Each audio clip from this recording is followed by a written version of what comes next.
Welcome to Nightmares Incorporated, where our goal is to make your sleep anything but restful. So sit back, relax, and enjoy tonight's tale, entitled The Night the Sky Cracked.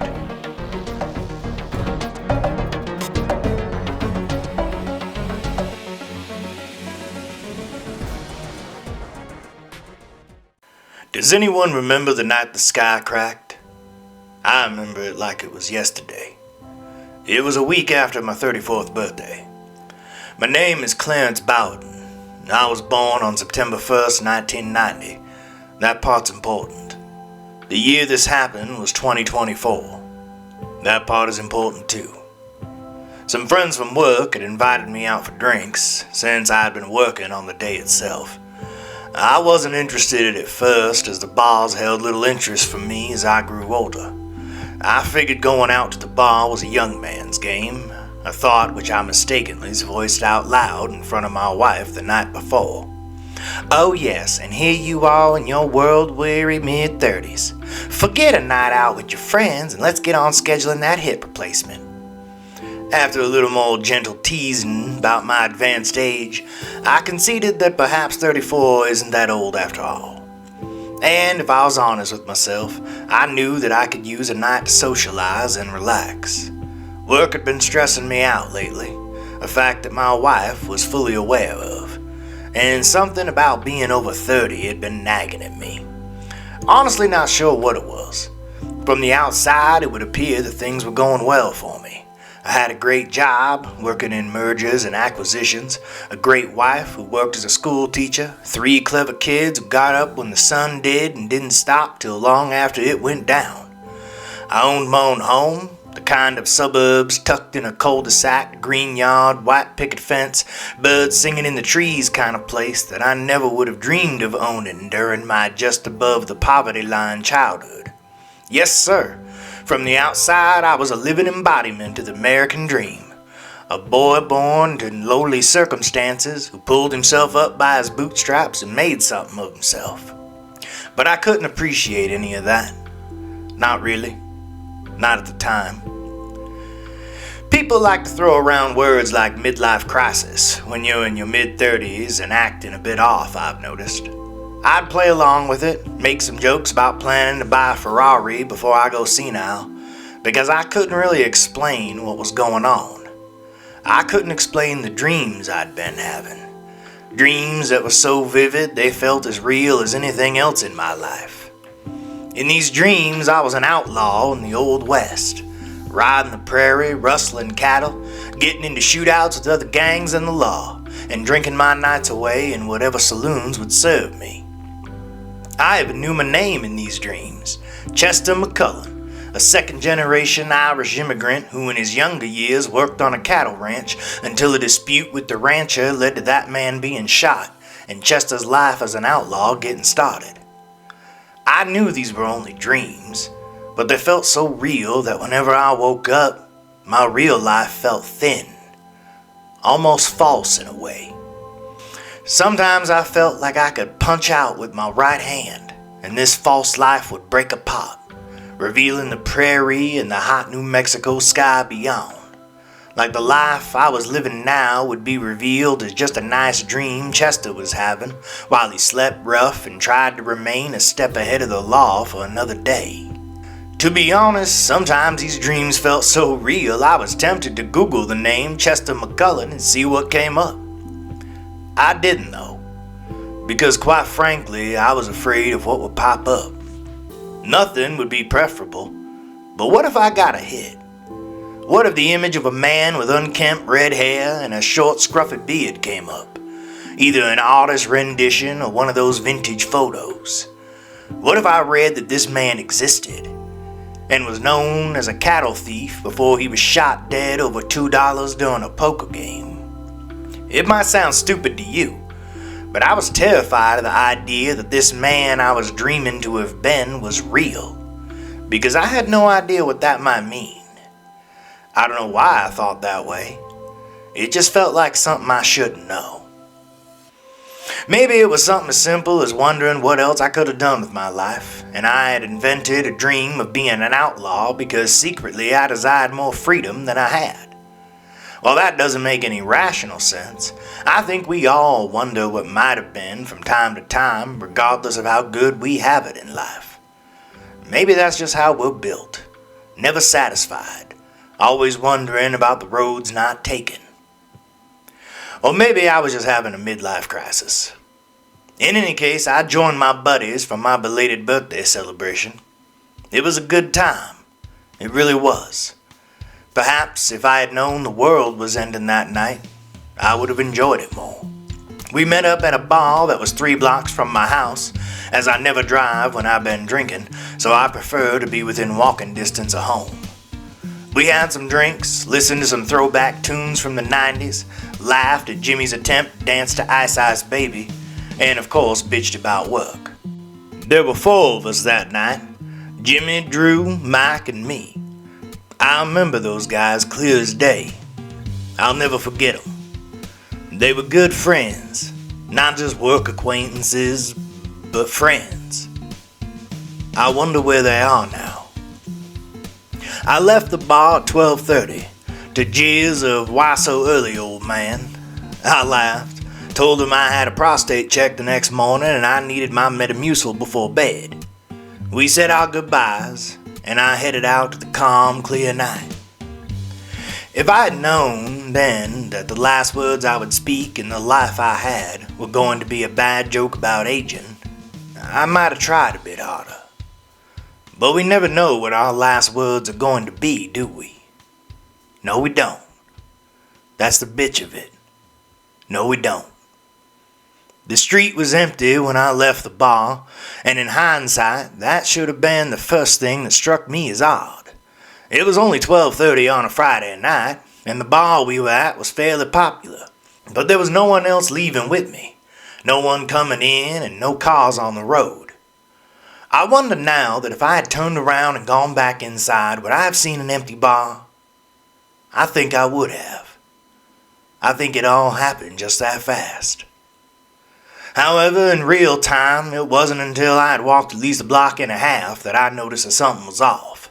And it wasn't the lack of people that struck me, but the silence. Even though we're usually unaware of them, there are sounds everywhere at all times.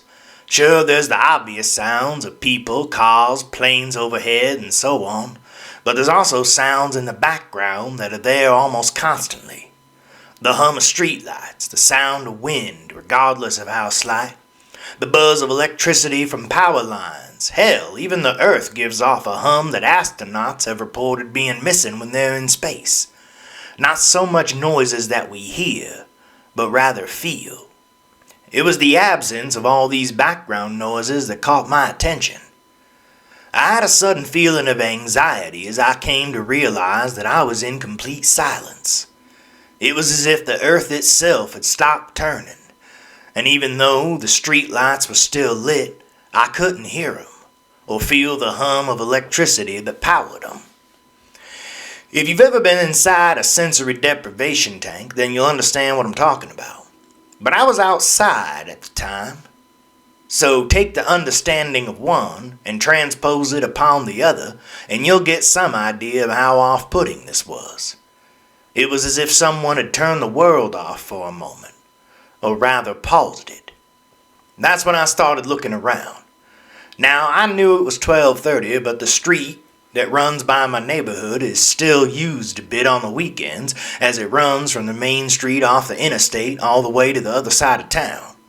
So I should expect to see cars on the road going to a gas station, travelers heading to a hotel, or people going to the very bar I had just left, as the place was hopping when I was there.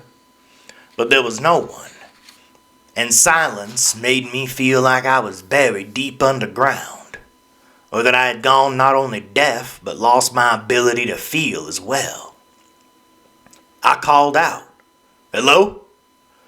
Not really because I thought anyone would answer, but to just hear a damn noise.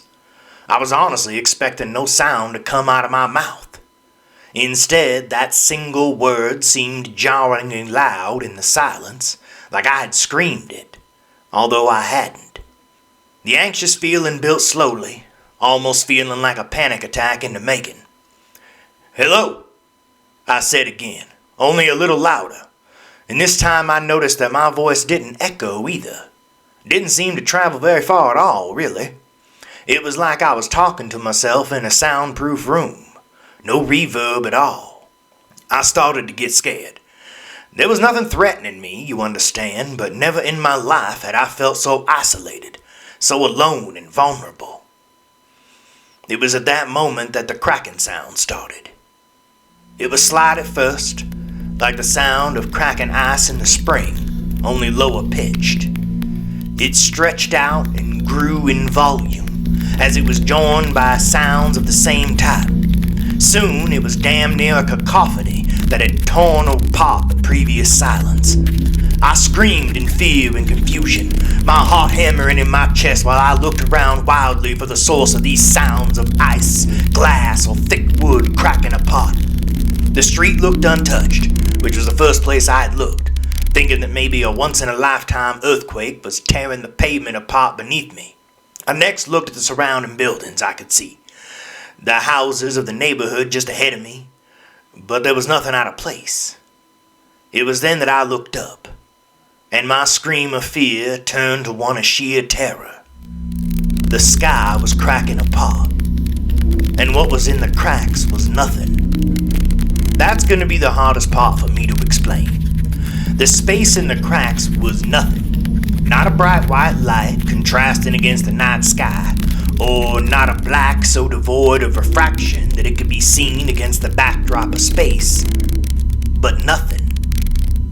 The best way I can explain it is to ask you to try to see what's behind your head right now. What do you see? That's what those cracks looked like. They were like blind spots in my vision, a part of the sky that had been deleted not just from view, but from memory. The cracks started to spiderweb out, like a windshield that's taken a direct hit to the center with a big rock.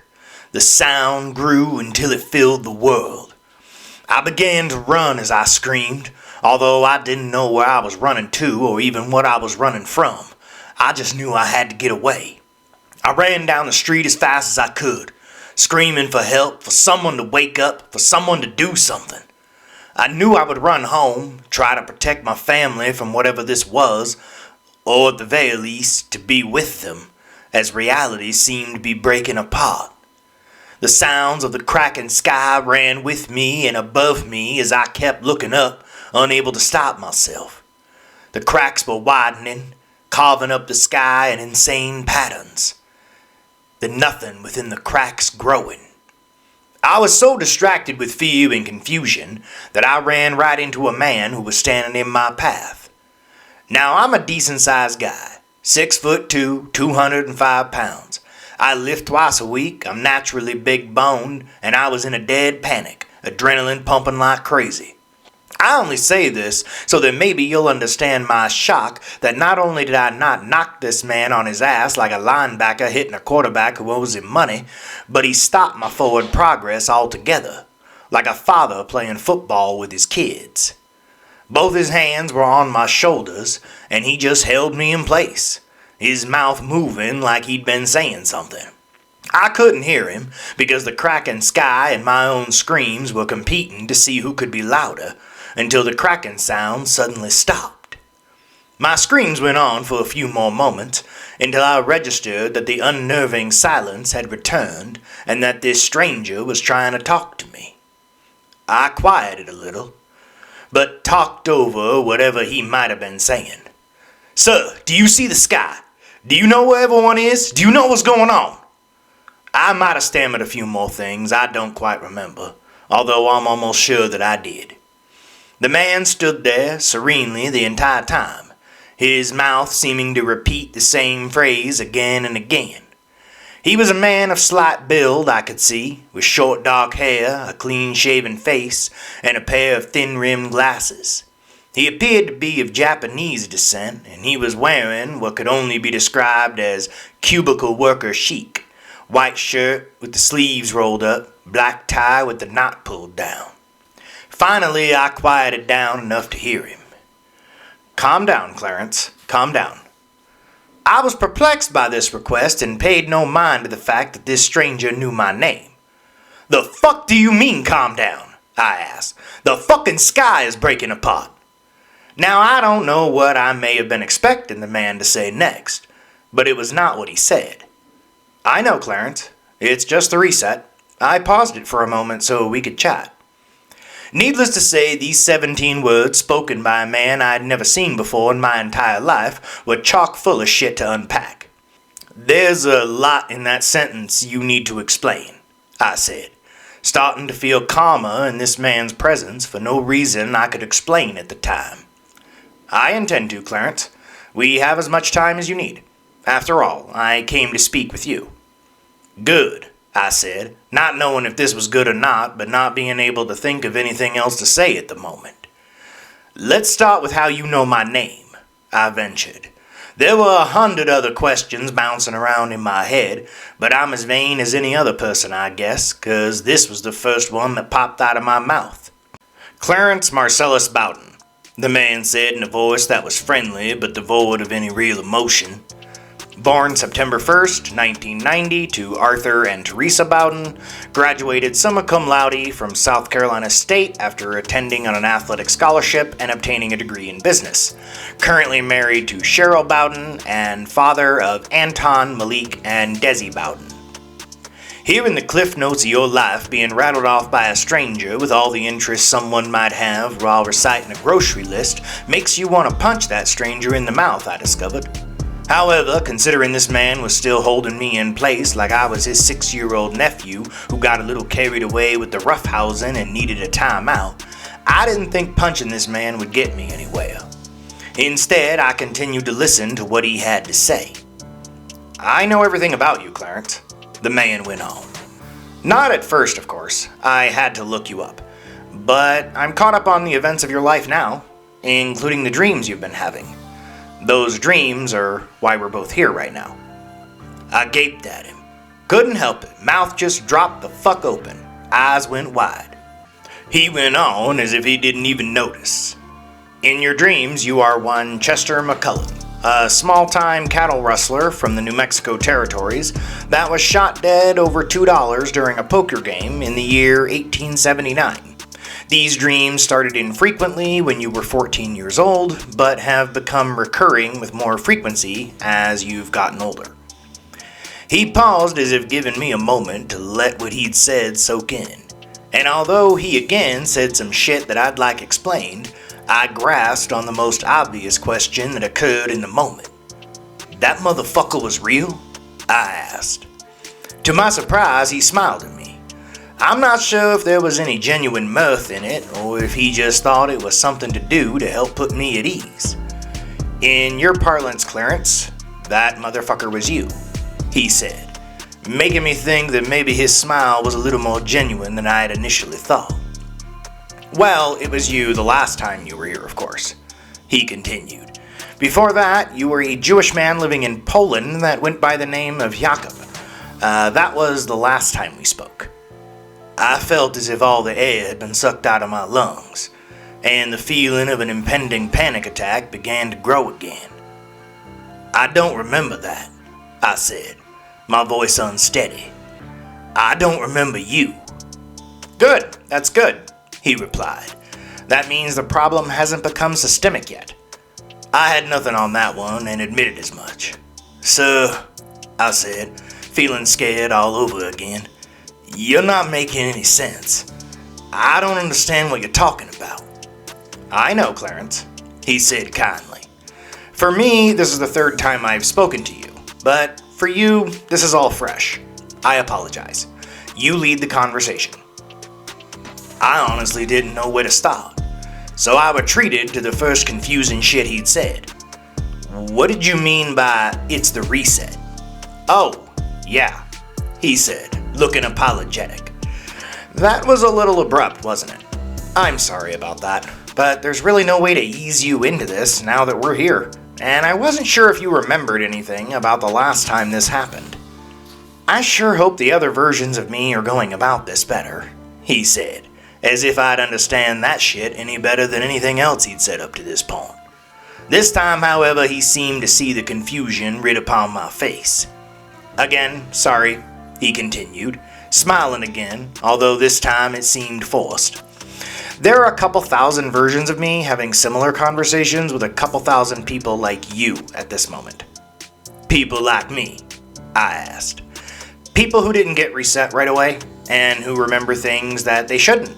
Things like their previous selves, or changes from previous iterations." "Sir," I started, this time almost pleadingly. "I'm not making sense again," he finished. "Again, sorry, Clarence. I'll pretend this is the first time we have ever spoken, and if it will help you, I'll start from the beginning. In a way, I must, because I have to tell you more this time, before this problem gets out of hand." "Sir, you've never," I started, but once again he interjected, not in a rude way, but more of a let's keep this on track kind of way. "I know, I've never told you anything, Clarence," he said, "but I'm not exactly talking to you right now. I'm speaking to the consciousness that you are a part of. The consciousness that is Clarence Bowden currently, was Chester McCullen previously, and a dozen others before that." In a way I can't describe, he looked at me and through me at the same time. "I need you to hear me. I wish I could address you by name, but your original name wasn't registered. None of them were. But I need you to listen through Clarence because you're the one that needs to forget." I was gonna venture another "sir" into the mix, but decided to stay quiet. Didn't seem like he was really talking to me at the moment anyway. "Sorry, Clarence," he apologized again. "I certainly hope that wasn't rude." "Not a bit," I replied, unsure of what I would have taken offense to exactly. "Can I ask one more question before you start from the beginning, as you said?"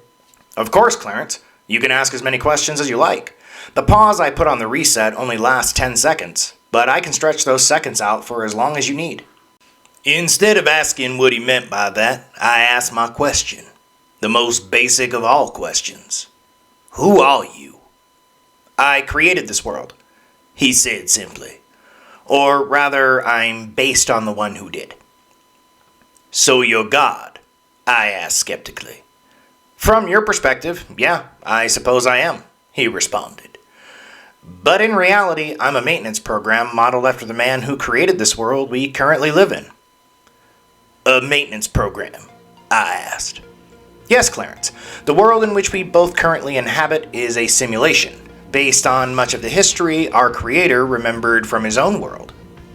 For a moment, everything in my mind seemed to slide sideways as I experienced the most profound existential crisis you could imagine. "So, the world's not real? I'm not real?" "On the contrary," he replied. "You are aware that you exist, correct?" "Yes," I answered. "Then you're real. The life you lived was real, the things that happened to you, your triumphs, your setbacks, all real, just taking place in a digital space. You have no reason to trust me, Clarence, but I'm asking you to believe me when I tell you that you're as real as anyone who ever existed outside of this world." "I don't understand," I admitted. "I know, Clarence. Allow me to explain." "Okay." "It's easier if I recount the events of my creator in the first person, if you don't mind," he said. "Less confusing that way, I find." "However you want to tell it, man," I replied. "The first thing you need to understand is that around 350 years ago, the human race was doing everything in its power to go extinct.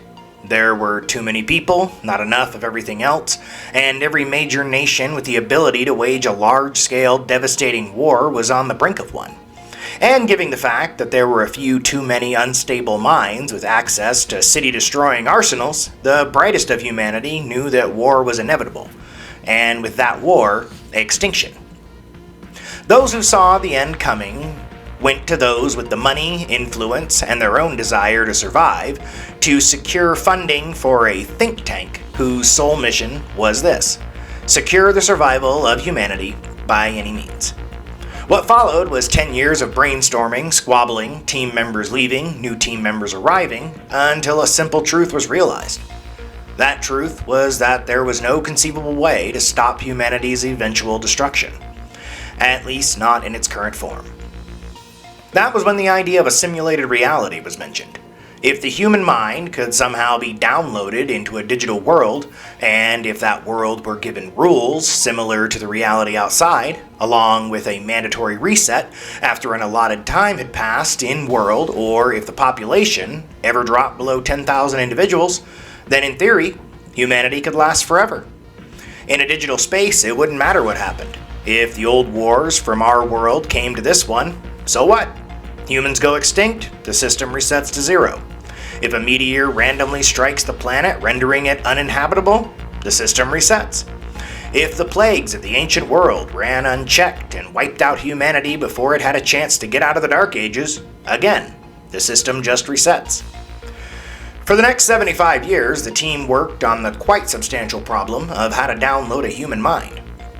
For it wasn't the brain they were after, as the brain is basically just an organic computer, but the consciousness they wanted. The consciousness is what makes a human a human. It's what allows you to perceive and experience the world around you. It's what makes each of you unique. Without it, humans are little more than animals operating out of instinct and survival, unable of rational or higher thought.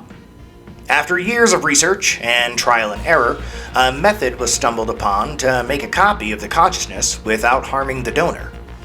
Without getting too far in depth, because to be honest, my creator didn't fully understand the procedure, which happened 15 years before he joined the team, the process involved was marketed as a new type of CAT scan, offering clearer, more in-depth views of the brain. This machine was offered for free to every major hospital in the world, and teams took several of them to third world nations under the guise of examining for lead poisoning in the brain. They didn't tell people what they were doing? I asked, slightly incredulously. That they were making copies of their minds? That's a bit fucked up, isn't it? Why do you say that? He asked. No one was harmed during the procedures, and to be quite frank, Clarence, the team didn't care much about permission slips and waivers at that point. Humanity was on a rocket slide to hell, with nothing in sight to stop the skid. The last Great War could start at any minute. So yes, they misrepresented what they were doing at the time. The mandate was to save humanity however possible, Clarence, not to ask for permission to do it first.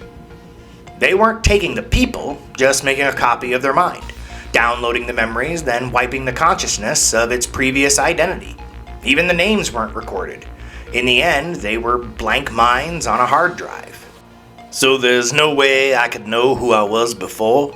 I interrupted. Clarence, there was no you before, he replied matter-of-factly. You began your existence as a blank copy of a mind taken from the world outside. You weren't that person, just a copy of that person for the 30 seconds it took to delete an identity that was never yours to begin with. So, what was done with the memories you say were downloaded? I asked.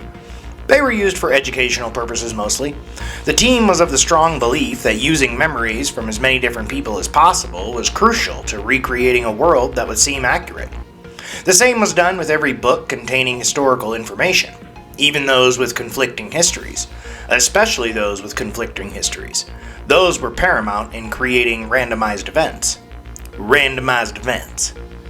Things don't play out the same way every time, Clarence. If they did, then the problem we face with the memory glitch would be far worse and likely uncontrollable. The memory glitch, I asked. I'll come to that, he responded. Okay, go on, I invited. Thank you. Once the first part of this unprecedented undertaking was completed, which took 15 years, the team had successfully copied 3.5 billion minds, around a third of the world's population at that time. It wasn't enough, but it was a start. Copies could be made of the copies if needed. The next hurdle was getting these minds to function correctly, which was no small feat. On their own, they were unsustainable, collapsing quickly into nightmares and madness before ultimately shutting down. It took the team a while to realize that the minds were thinking but had nothing to think about. No fresh stimuli, no problems to solve, only endless thought without boundaries and without restraints. In a sense, the minds were eating themselves. I tried to think of the madness of endless thought and couldn't do it. Copies or not, these were the minds of people. The thought of them going quietly insane while a team of doctors watched in curiosity made me feel cold inside, but I kept silent. Fortunately, a solution was discovered shortly after the problem was clearly understood. The minds needed an anchor. They needed a brain. Specialized programs were then created that mimicked the human brain. The ability to calculate, problem solve, improvise, and other features that were not nearly as complex as the organic brain they were based on, but would serve the function well enough in its place. Once our free-floating consciousnesses were integrated into these artificial brains, we suddenly had a mind that could comprehend its surroundings and was aware of its own existence. We had created digital people. "Sounds like you accidentally created AI," I said, astounded by the horror and the grandeur of such an achievement. "When it comes right down to it, Clarence, there's very little difference," he replied. Experimentation with world parameters and behaviors came next. 6 programmers were tasked with creating versions of their own worlds. The only restrictions put upon them were as follows. The worlds must contain a randomness generator. They must have an automatic reset every 6,000 to 8,000 in-universe years, or when the population of digital minds drops below 10,000. Beyond that, they had free reign to create what they wished, as long as it was a world where human minds could exist. "Have you ever seen Lord of the Rings?" he asked, seemingly off topic. "Yeah," I replied. One programmer said he was going to use that for his Dark Ages. He actually chuckled a little at that. I would love to see what the 20th century in that world looked like. It's at this point that I enter the story. Dr. Kieto Yamato, a former cyberspace defense programmer for the United States military, assigned to the think tank by the members of government who had volunteered their minds for the program. By the time I joined, the world outside had gotten worse, and the first skirmishes of the war that would end our species had begun. After introductions and operational parameters were made clear, all of the programmers were moved to the most secure bunker on the planet to begin their work. At first, we were going to upload our created worlds into the cloud, as we knew that we could not keep the programs in a physical location on Earth. There was no guarantee that the bunker could withstand a sustained bombing if someone suspected there was something inside that they wanted. But the cloud functions on satellites and earthbound servers that were not built for the longevity we desired, and once they break down, who knows what will happen to the information contained within the cloud. So instead, the worlds of each programmer would be copied 6 times and put on specially constructed satellites powered by a uranium-235 core and launched into space just as Voyagers 1 and 2 were.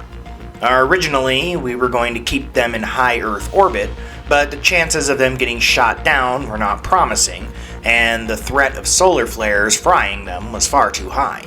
So they were launched in different directions through space. With luck, most of them would survive, and the satellites themselves just might outlive the physical planet Earth. 6 copies? I breathed. The implications of such an idea hurt my head a bit. Yes, Clarence. In a perfect universe, there are 35 copies of your mind somewhere else in the cosmos. That idea made me feel a bit dizzy, and more insignificant than I had ever felt in my entire life for some reason. Perhaps seeing the distress on my face, he softened his tone a bit. They're not actually you, Clarence. Just copies of the consciousness you're a part of. As far as I know, you're the only Clarence that has ever existed and will ever exist. The random factors of not only your place but time of birth, combined with free will decisions not only made by you, but those around you and those who preceded you, are what make you who you are. The chances of any one single person even being born are 1 in 400 trillion, the same as it was in the world outside.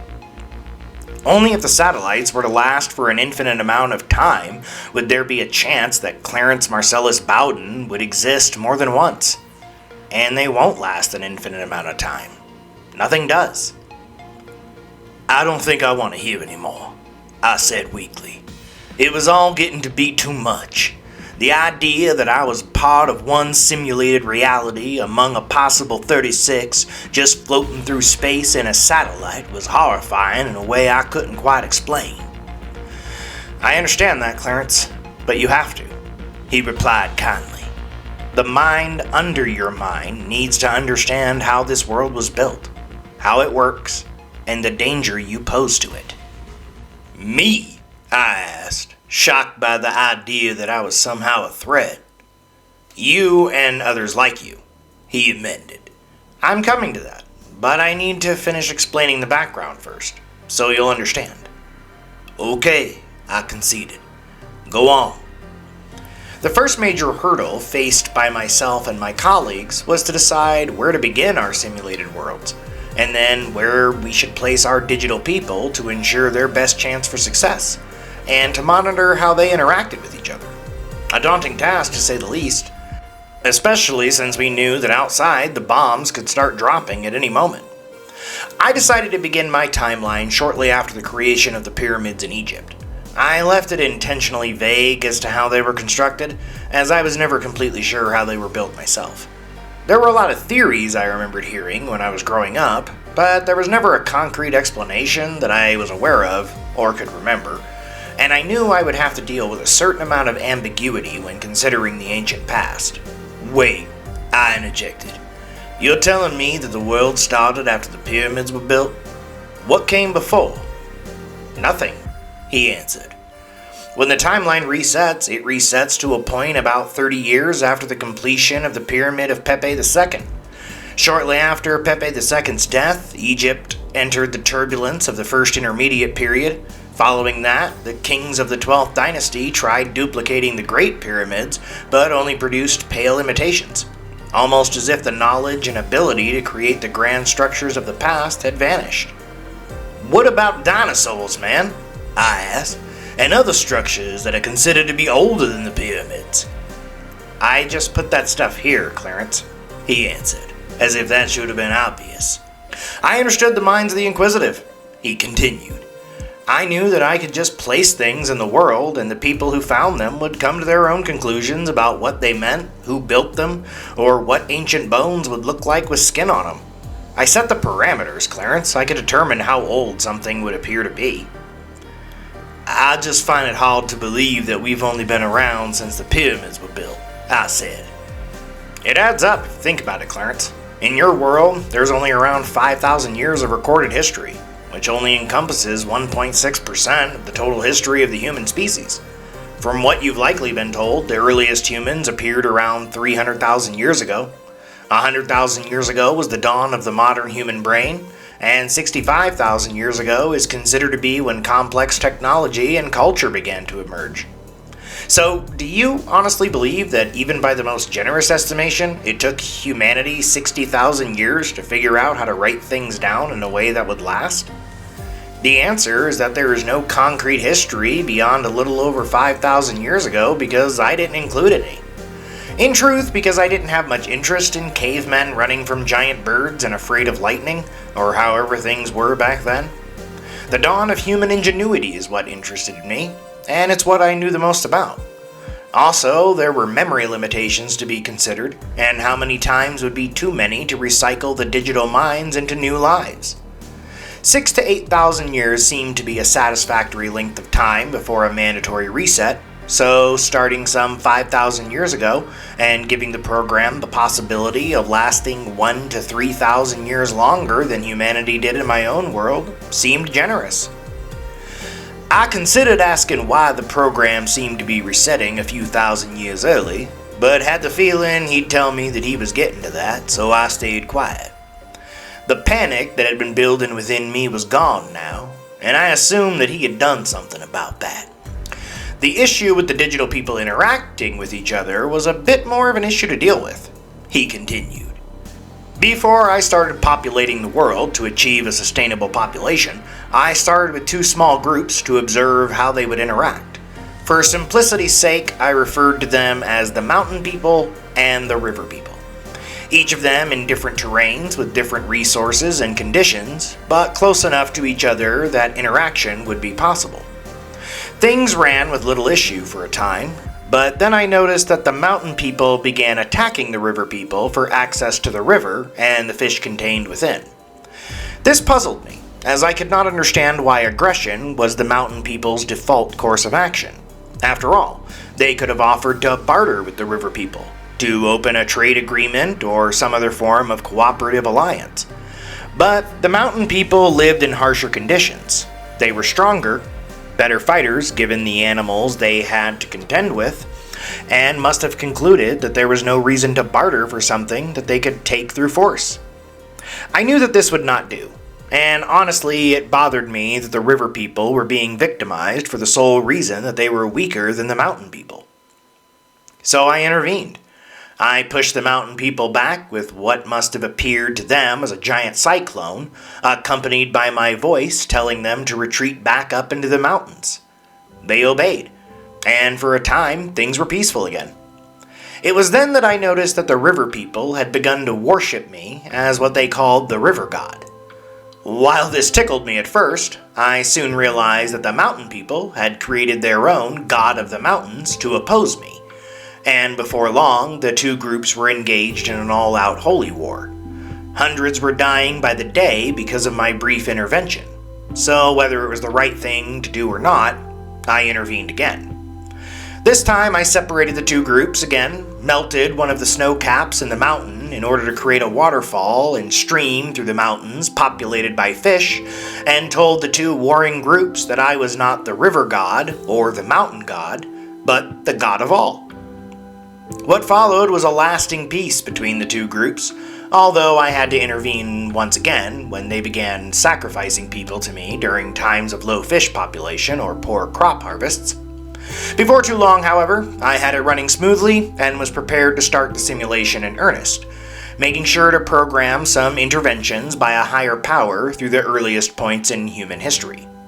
He shook his head then and chuckled almost ruefully.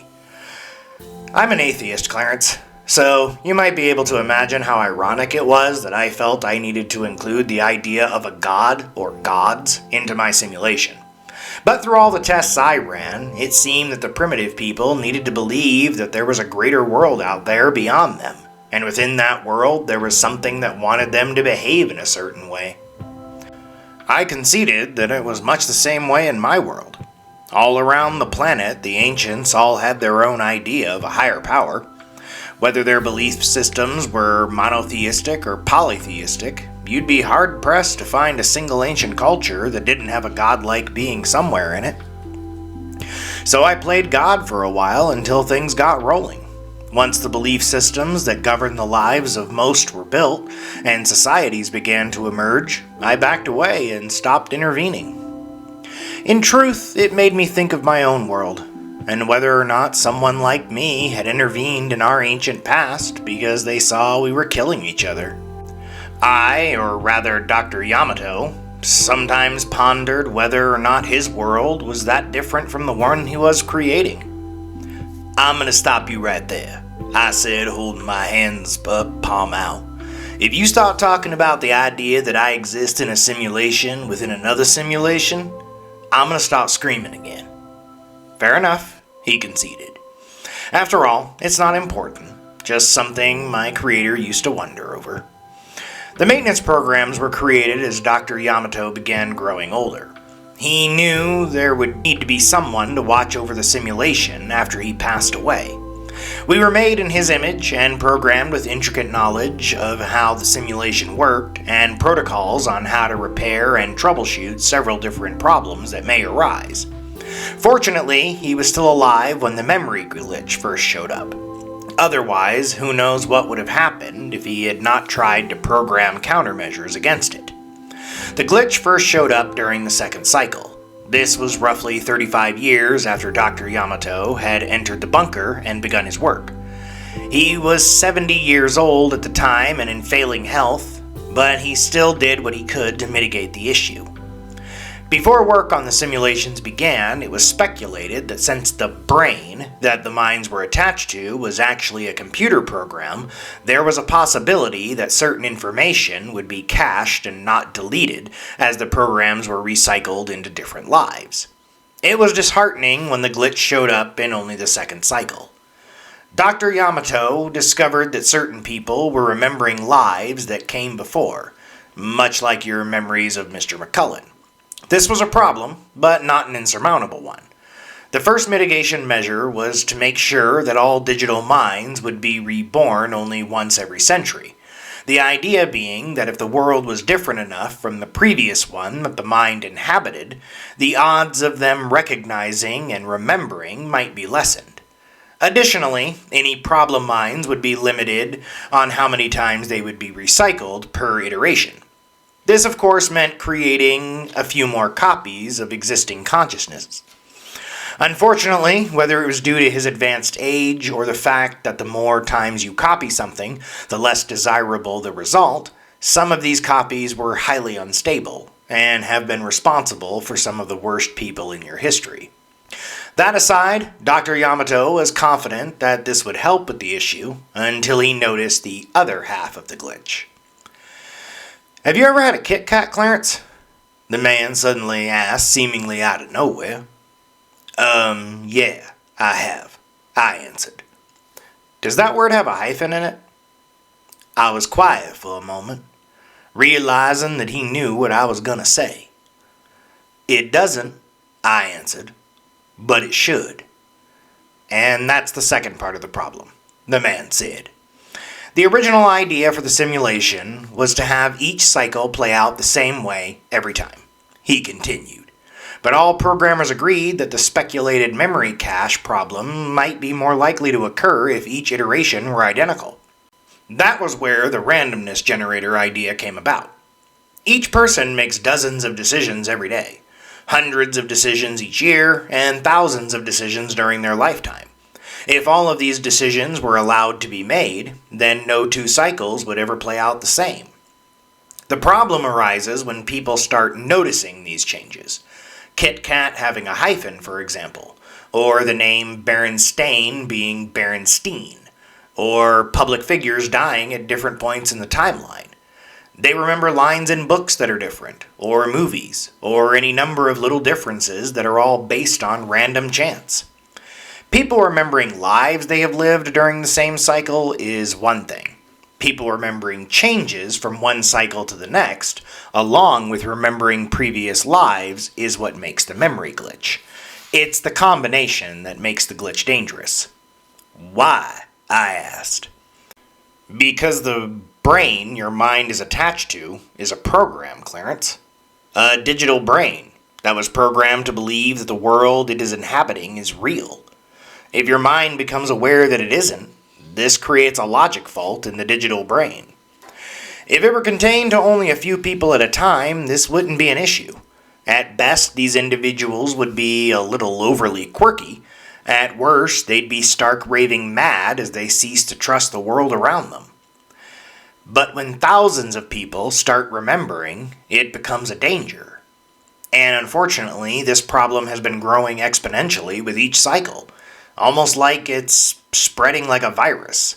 If it continues to grow unchecked, the entire simulation could experience a catastrophic failure as the digital brains basically burn themselves out trying to resolve the logic fault they're experiencing. This would lead to two possible outcomes," he continued with a sigh. "Either the minds would die of shock when the brains burn out and humanity disappears, or the minds would go on without the anchor of the digital brain, leaving each consciousness adrift in a hell of never-ending thought." "But there's more simulations," I said. A cold sweat had broken out on my skin. "There are," he replied, "but they are all designed the same way at the ground level, Clarence. It must be assumed that the glitch is universal as well. Now, maybe one of the other programmers thought of a better solution, but we'll never know that. So it is safest to assume that if not contained or controlled in some way, this glitch will erase humanity from existence or trap them in a nightmare that never ends." "So what are you gonna do with me and the others?" I asked. "The original idea was to delete you," he answered plainly. "But as I said before, creating too many copies to replace deleted programs leads to issues, and we have all the human minds we're ever going to get. So we need to be more practical than that. You'll be placed in a kind of sleep mode through the next cycle and reintegrated in the one that follows. This seems to clear the memory cache a majority of the time, but it's not guaranteed." "And if I remember again?" I asked. "Then we try again," he answered. "We weren't programmed to delete minds that are experiencing the glitch, and there's no one left outside that can alter our programs, so we're limited in what we can do." "Makes sense," I said, and added, "and I certainly hope that I forget." "I do too, Clarence. You and all the others. Do you have any other questions?" "No," I lied. I did, but at that moment, all I could think about was my family. They were likely gone already, and that hurt more than I can tell you. I thought about my kids, and how they would never grow up, and I'd never see them again. Simulated or not, that pain was as real as anything ever was.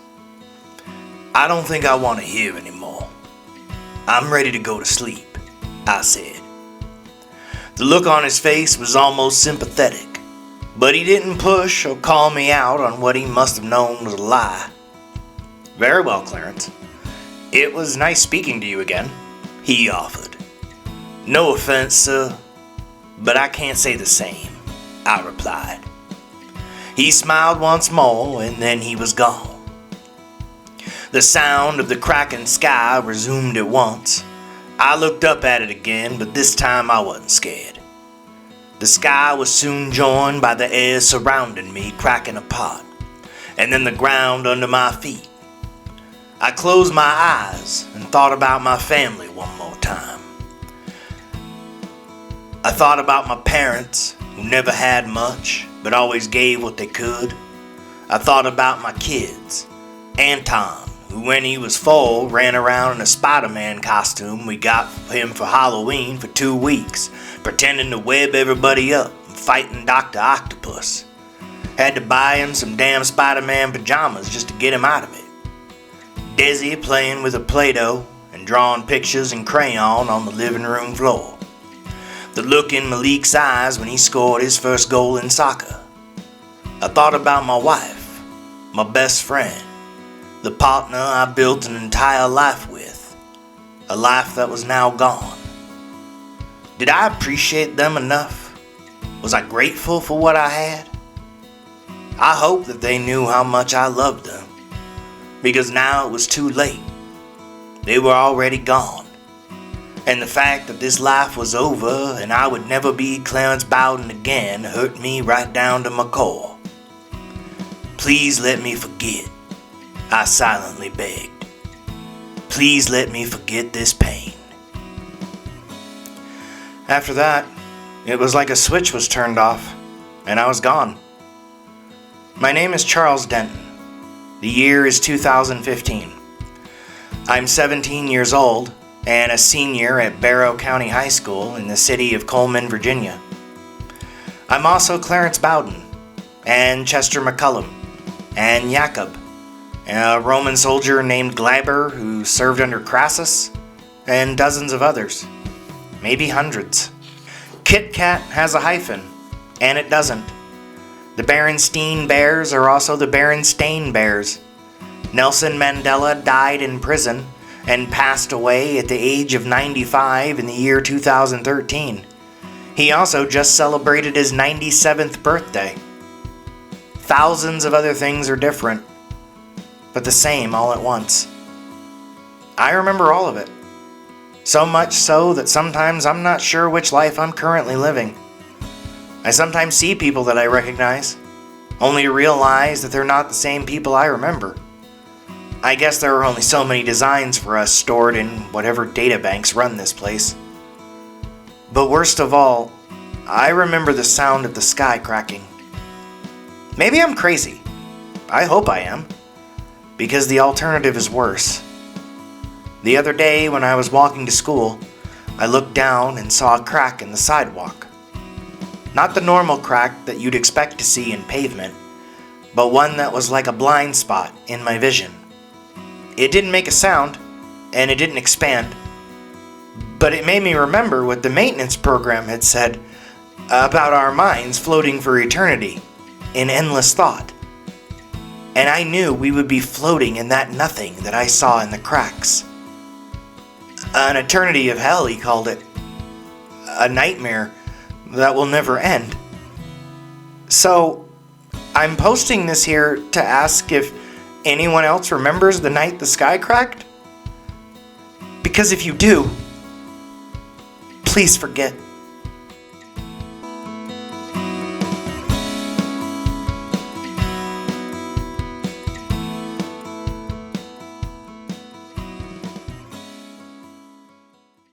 Thank you for joining us here at Nightmares Incorporated, and we hope to see you again next week when we bring you another original story. Until then, sweet dreams.